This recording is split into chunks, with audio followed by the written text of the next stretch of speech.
everyone, welcome back to the Anime Iceberg. I'm Megan, And I'm Meg. and today we're talking about Dr. Stone episode 12, Buddies Back to Back. Yes, in this episode, to make antibiotics, Senku and his kingdom need to obtain sulfuric acid from a fountain of the stuff.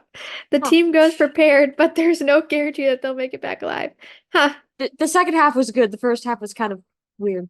Yeah, I clearly didn't read that beforehand, but Crunchyroll, everybody. They're too busy writing up the scripts to worry about the descriptions.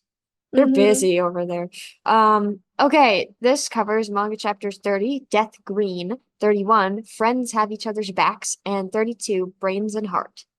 This is a great episode. It's one of my favorites, and not my favorite of all, but definitely one where I was very invested. And of Mm-hmm. course, it's primarily Chrome and Senku being friends, so what's not to love? Yeah. I don't know if I have a favorite episode. I think I have like favorite moments, and I Hmm. think them collecting sulfuric acid is probably one of my favorites. Yes. Yeah, so let's get into this. Uh, we pick up where we left off from the last episode where um Senku is making Ginro a silver spear, and Ginro is being his normal self and like super annoying about it. He's like totally like goading Ginro, like, haha, I get a special spear and you don't. Blah blah blah. I'm sorry, he's like just not my favorite. You Um, know, by the end of this episode, I thought he did have a character arc and he did come around, and I was like, I think I'm gonna like him now. And then he just and then kind of he just like reverts. right, like he's like literally just like I awesome mean, has like moments of being great yeah, and then like he's garbage and then he's great for a little bit then he's garbage like he's I'm just I'm getting like ahead of myself. I'm getting ahead of myself, but in later seasons, he does some good things, but even mhm. his friends are like, "Oh, yeah, he comes around when we need Yeah, him." exactly, basically they're like he's kind of the worst but we like him sometimes. Like, I wouldn't be so mad with his character if he was the just annoying little brother, because that's Mm-hmm. a role that he could fill. But I feel like the writer almost made him pervy for no reason. Mm-hmm. Like, Yeah. it was like they needed to check that box off in Shonen Jump and just said, make him be a skis. Yep. He's no Mineta, Oh but my goodness, if he was, I don't think I would like this show that much. true, If because he's I, in it quite a bit. yes. And he's voiced by Justin Briner too, so I'm like, that would be really weird hearing that stuff Mm-hmm. come out of his voice, out of his mouth. But like, if I lived in the world of My Hero Academia, I guarantee you that UA might have a murderer on their campus, and you'd find Minetta's body one morning. Okay,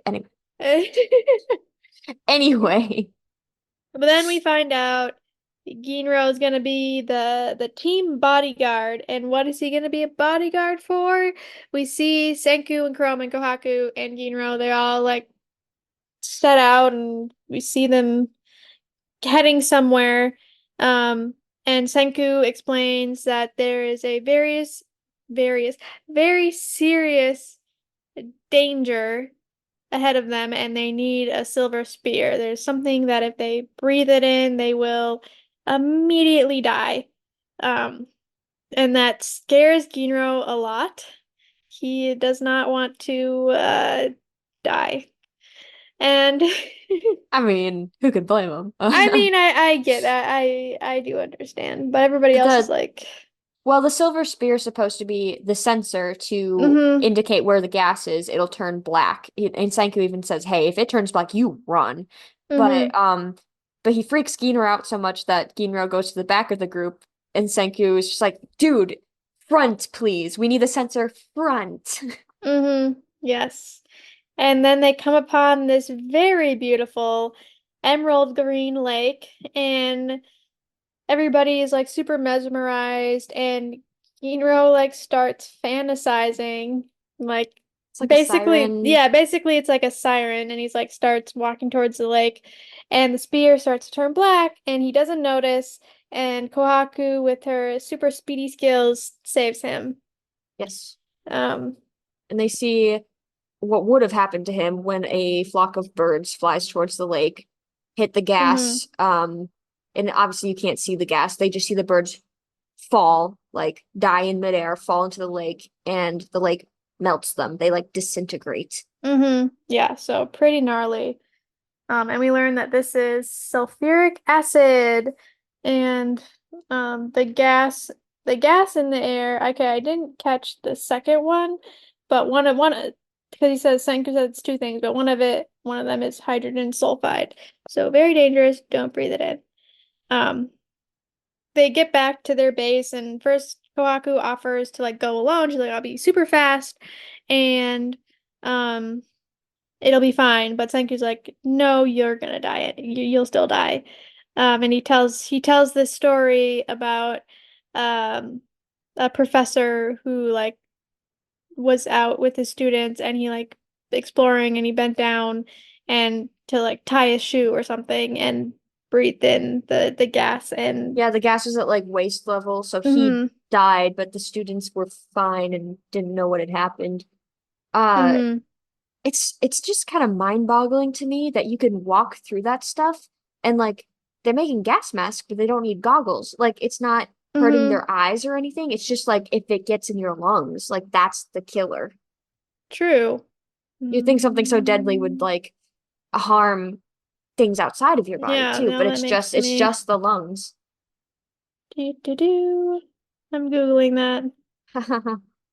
I've got to look at the SDS.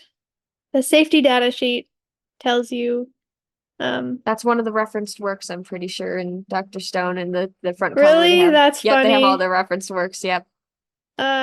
Yeah.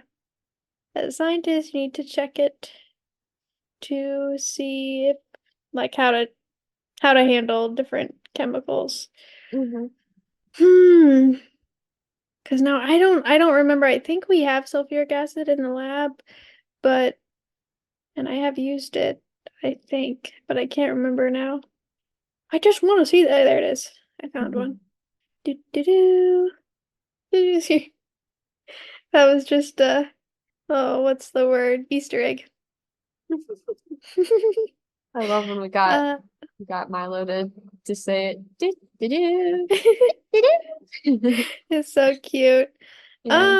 No, it says on here serious eye damage slash eye irritation. Hmm. But there's also sulfuric acid. So Right. that's not the In the gas that gas they were form, actually.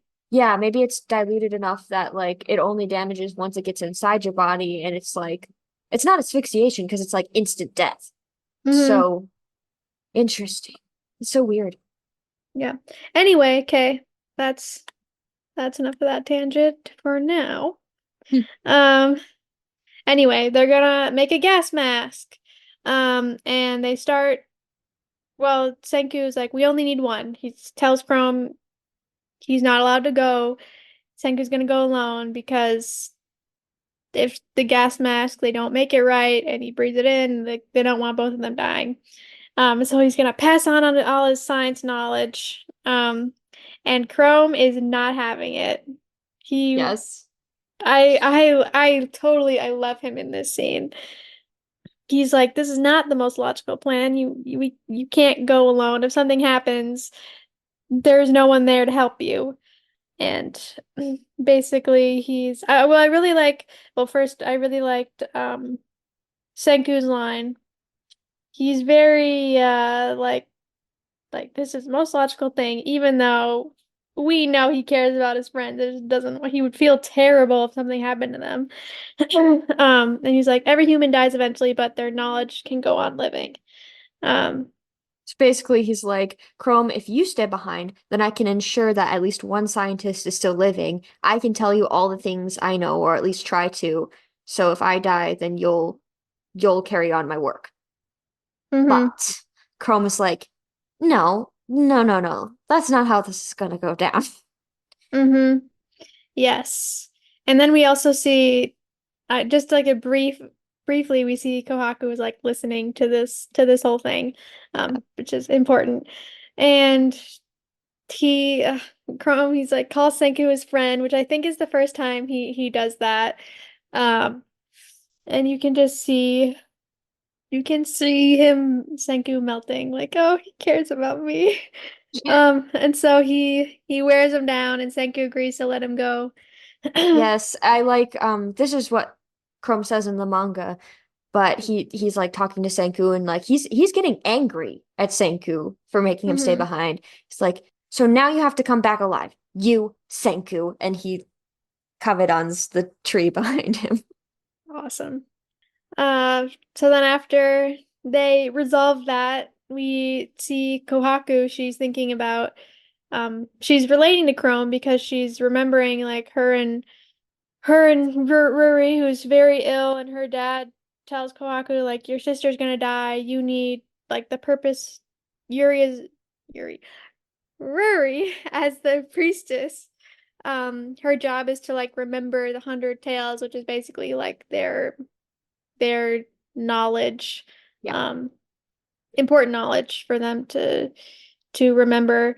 And Kawaku's dad tells her that she needs to learn 100 tales so that when Ruri dies, somebody will remember them. And she refuses. She's like, I'm not gonna learn, and Ruri's gonna live. Um, Yeah. So basically what Chrome said and did for mhm. Senku. And then we get a hilarious scene of Kohaku is like, you know, I'm sorry, Chrome, that Ginro is probably gonna end up marrying Ruri, and she offers to marry Chrome. And And he's like, I love, so there was a moment, and I made an animatic way back when on my channel based on this one conversation. I do not ship Chrome and Kohaku together, but I do think it's a cute little conversation. She's basically saying, like, can I be your consolation prize? Because I look a lot like my sister. And that's not what Chrome is there for. Like, he loves Ruri for who she is, not how she looks. Obviously, Kohaku knows that to some degree, but Chrome just like, oh no, you're nothing alike.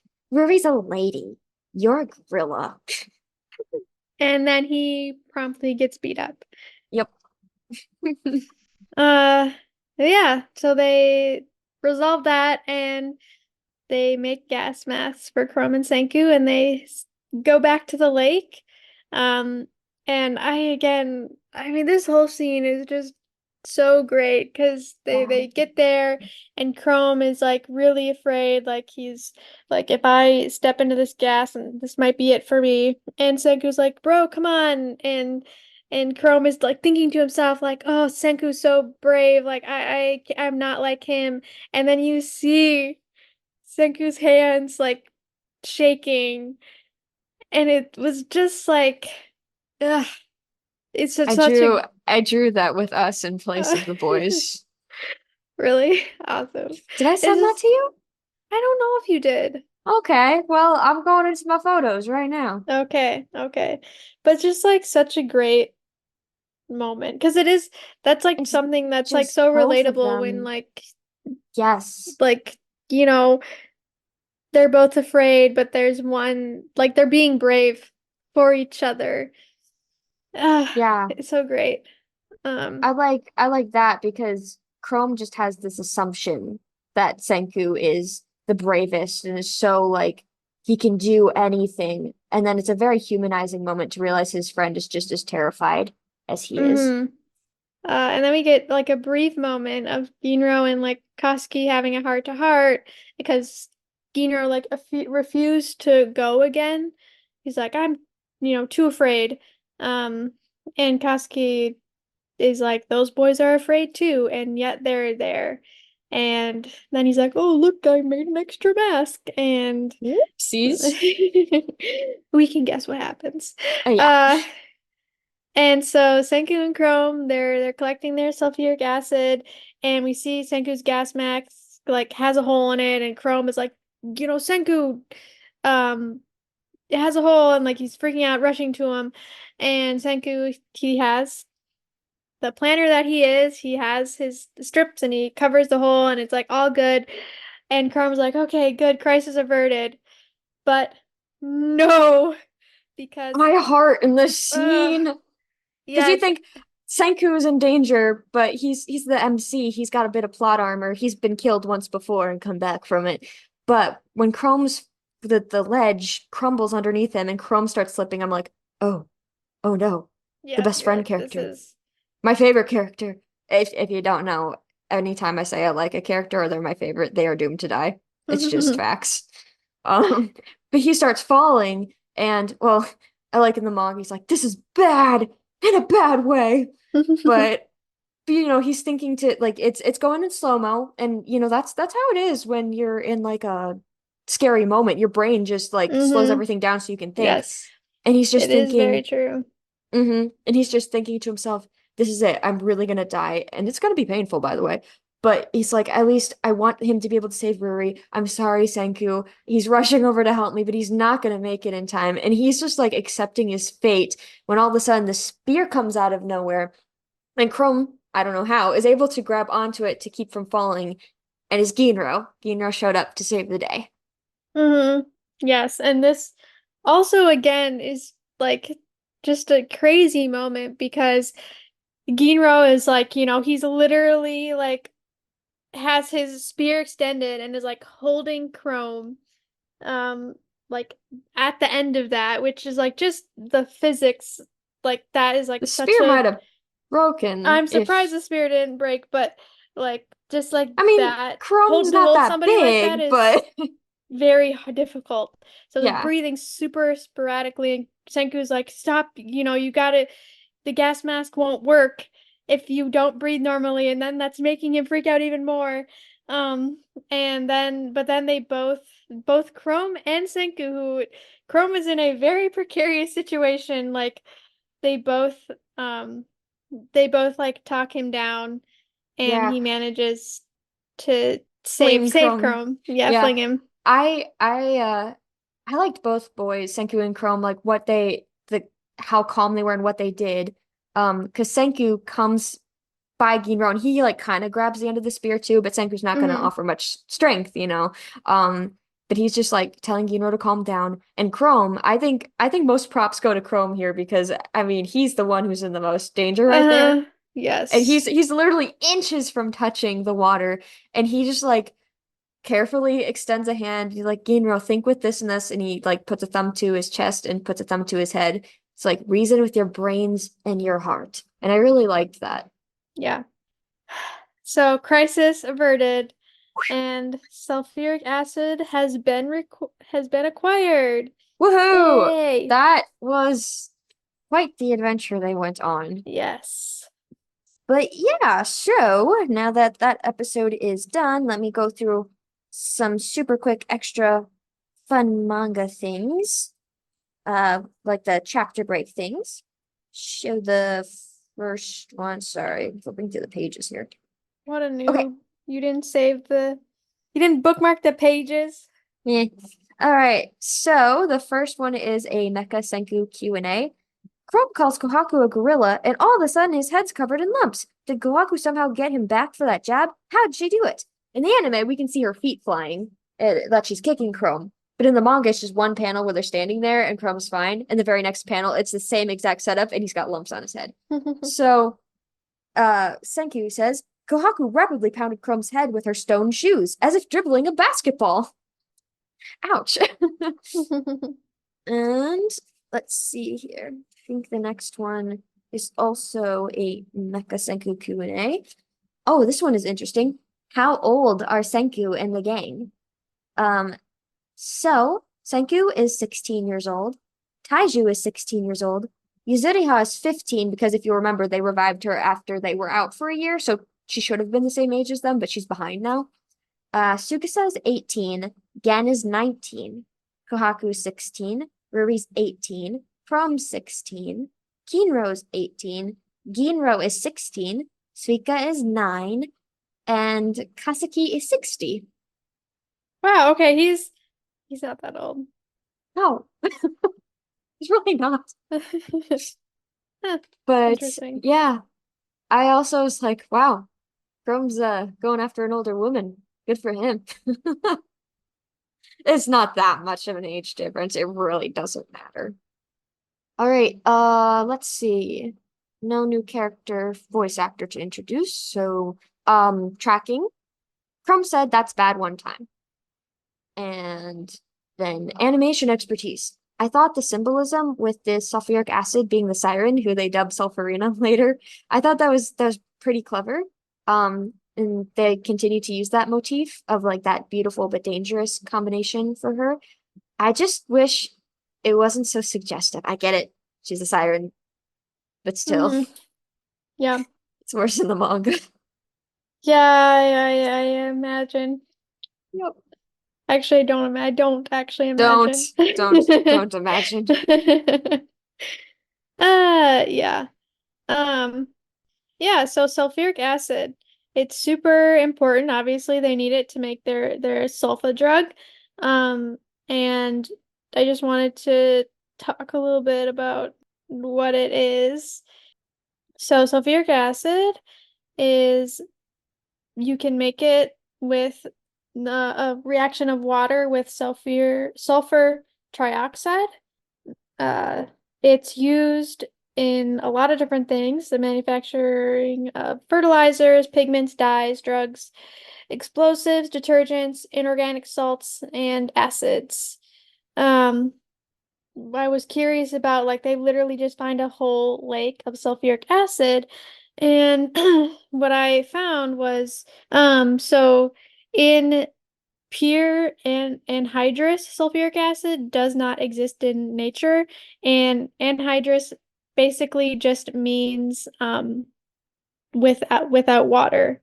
So like you can't find it's in nature it's always going to be mixed with water. Basically what I found is that volcanic activity can result in the production of sulfuric acid, And they were which next to the is hot makes springs, so sense. that makes Yep. sense. Yep. Here's something else interesting that sulfuric acid aerosols from an eruption can persist in the stratosphere for many years. So I assume that's like the stuff that they're breathing in. Hmm. Interesting. Don't consume sulfuric acid.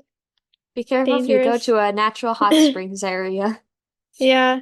Well, I know like I'm trying to remember like Yellowstone's not that dangerous, right? It always smells bad. Or some of them smell bad, like rotten eggs. Sulfur. Like, Yeah. yeah. Yeah, exactly. And they always look all like the pools. Oh Have you yeah. been to Yellowstone? I have not, no. Okay. They look seriously, they look so pretty and all you want to do is like take a dip in it, but you can't because bad. Anyway. Okay. So, some other fun things that let's catch up on the shows that we're watching. We Yeah. started, We mentioned last time, but yeah.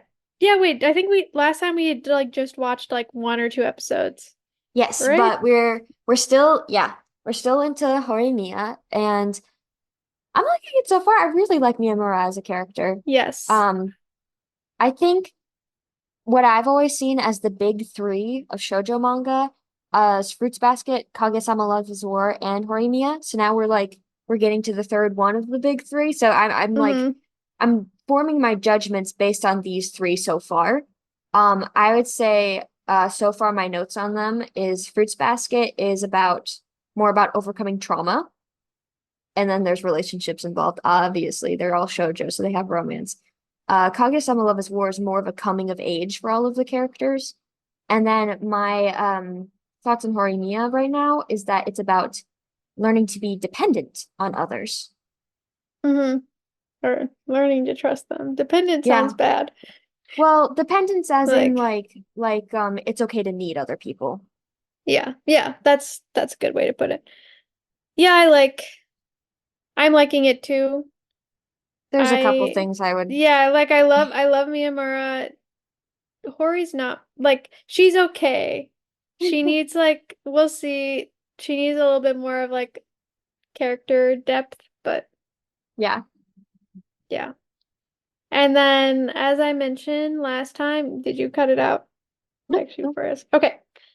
We watched Sherlock, the the BBC one with Benedict Cumberbatch, and I just wanted to know, share your thoughts with us.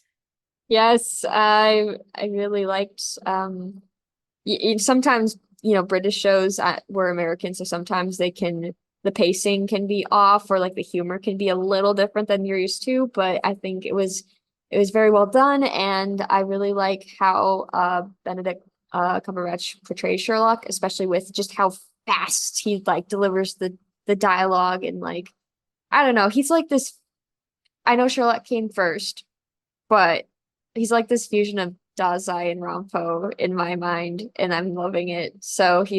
And I'm also reading the Sherlock Holmes books right now too, trying to keep up.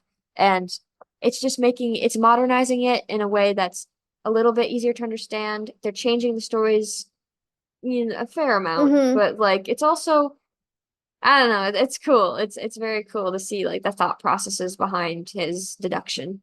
Mm-hmm. Yeah, I love that stuff. And I'm happy that you enjoyed it and I've seen it. Actually, I think I've seen it twice, so this is my third time watching it and it's been a few years and I'm happy to say that still holds up. Like sometimes like you like build things up in your head and you're like, yeah, it's so great. And then there's like a small part of your brain that's like, was it that great? And then we watched the first episode Yeah. and I was like, yes, I love this show. So I was very happy. I like how people kept assuming Watson was on a date with Sherlock. If I were Watson, I'd start being insecure. Like, do I look like I mean, I'm sorry. Yeah. Okay, last thing we want to talk about. So this is kind of like less of a theory for what happens in the show, but more of a what if speculation. I was so curious. What do you think would have happened if Chrome actually had died when they were getting the sulfuric acid? Heaven forbid, but like hmm that would change the trajectory of the entire show. hmm Yeah, I think well, we kind of already talked about this, but I think it would make Senku a lot more cautious and really like I think it would shake his confidence and he'd be second guessing himself a lot and also I mean just like what he tried to do um with in this episode he would definitely be like no I'm trying everything I'm not letting anybody take any risks except for myself um I think it would make it a lot harder for them to achieve their goals um and also the village too like would not trust him like Yeah, one of you their own getting yeah killed. that would it would I had just really always slow things down yeah, significantly. I had always viewed Chrome as maybe kind of an outcast from the village because he was a sorcerer, and Mm-hmm. usually those types of people who are different are sort of ostracized.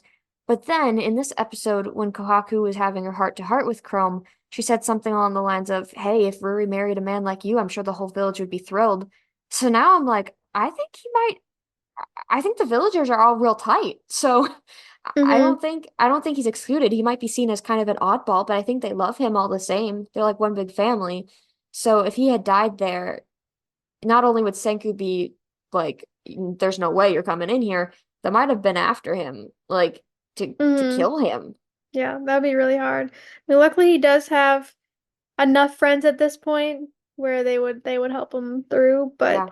Also, that would have been the most painful death of all time. oh, totally. Like it yeah, super painful. And oh man, you just be so like Senku and Ginro would just be like just totally They'd just be traumatized watching because like you him. couldn't do anything. You just have to like watch him and He'd be conscious he for it too. yeah, he'd be conscious and he'd be probably screaming. Like it would just the whole I thing think would be terrible. yes, but where he was at, maybe he could have crawled out of the water, but he would still have it I on mean, him. But his he'd be gas mask would dead. be melting and he would Oh, just yeah, he'd be dead even if he managed to like crawl out. Because you those are like very serious burns. Like yeah. yeah, yeah, especially in that time period. Like there's not enough that they Hmm. could do for him. I am kind of surprised that none of the acid bubbled up and splashed on him and left burn scars on his arms or legs because he was like really Mm-hmm. close to the water and like they were I Yeah, mean, even them just like collecting. yeah, Because I mean, yeah. we saw it actually happen to Senku's gas mask. Like it bubbled up and burned a hole in it. But anyway, we don't have to think about that because luckily it didn't Yeah, happen. it didn't happen. All right, so that's what we got for this episode. Now, Megan, what was your favorite line? Mine, of course, came from Chrome when he said, if I'm your friend, it means I'm not higher or lower than you. So I don't need you to protect me because I've got your back and you've got mine, right? And what was your line, Meg? Mine came from Senku and almost immediately after Chrome's line where he's like, "Okay, I've got your back, Chrome. Your life is in my hands." Yes. Okay. Sorry, I did the scout salute. If no, I mean you can't see because it's podcast, but I'm that person. She is. Don't worry, when she went to the beach, she sent me a picture of her pointing at the sea. Okay. What did we learn this episode? Buddies have each other's backs. I got your back, Mhm. buddy. And who pushed the story forward? From Senku and Ginro for overcoming their fears and getting the sulfuric acid. Good job, boys. Yes. This is such a good episode. Yeah. Very like a lot of character development. Those are our favorite episodes a lot of times. Mm-hmm. Story is great. I love the story in Dr. Stone. If the story wasn't there, I wouldn't like it as much. But every time I'm into a show, it's because of the characters. Mm-hmm. All right. That is all we've got. We will be back next week with another episode. See ya. Wait, What? one thing. We can't forget. This week, Haikyuu, our Haikyuu episode Yes. is Oh, coming out on yes. Friday. I'm Very excited. excited. Yes. Take a Okay. listen. All right. Okay, now we're done. Bye. Bye.